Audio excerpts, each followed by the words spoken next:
Ano nga ba itong bagong update ng Messenger mga idol? Read Receipts Control.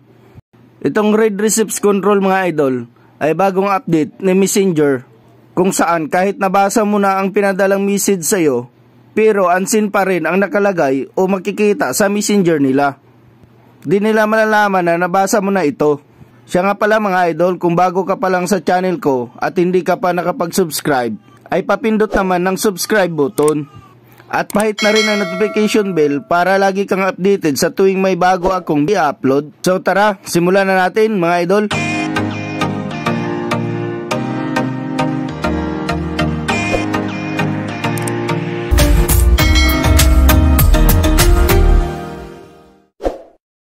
Make sure pala mga idol na bago nyo ito gawin ay dapat update ang Messenger nyo.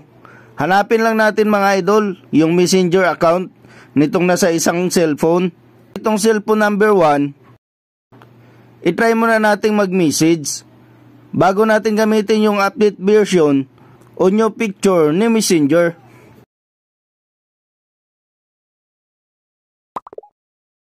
Kung makikita nyo mga idol, seen agad yung message.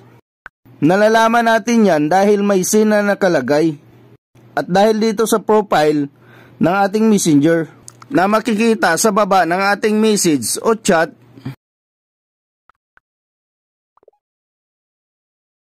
Try ulit natin ang isa pa mga idol.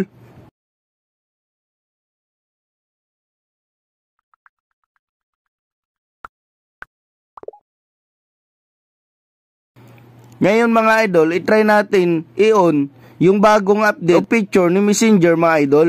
Tingnan natin kung ano ang mangyayari. Click lang natin itong tatlong linya dito sa taas mga idol. At pagkatapos, punta tayo dito sa settings ng ating Messenger. Hanapin ang privacy and safety.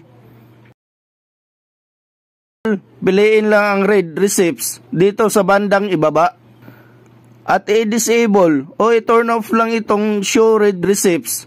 Sabi dito mga idol, people won't be able to see when you've read their message. Back lang natin mga idol. Para matry natin kung legit nga itong new update ni Messenger, try ulit natin mag-send ng message. As you can see mga idol, naka-open ang chat conversation nitong cellphone number 1. Pero send lang ang nag-appear dito sa cellphone number 2. Kahit nababasa na dito sa isang Messenger. At kung napapansin nyo rin mga idol, walang nakikitang profile ng Messenger. Yung maliit na bilog na lagi natin nakikita sa baba ng message kapag nabasa o na-open na yung chat. Kaya legit siya mga idol, subukan nyo rin. Lalo na sa mga taong may iniiwasan dyan. So yun lang ulit ang video natin mga idol, ang ibabahagi ko sa inyo ngayon. Palike naman itong video kung may natutunan kayo. Salamat mga idol sa panonood. Hanggang sa muli, bye!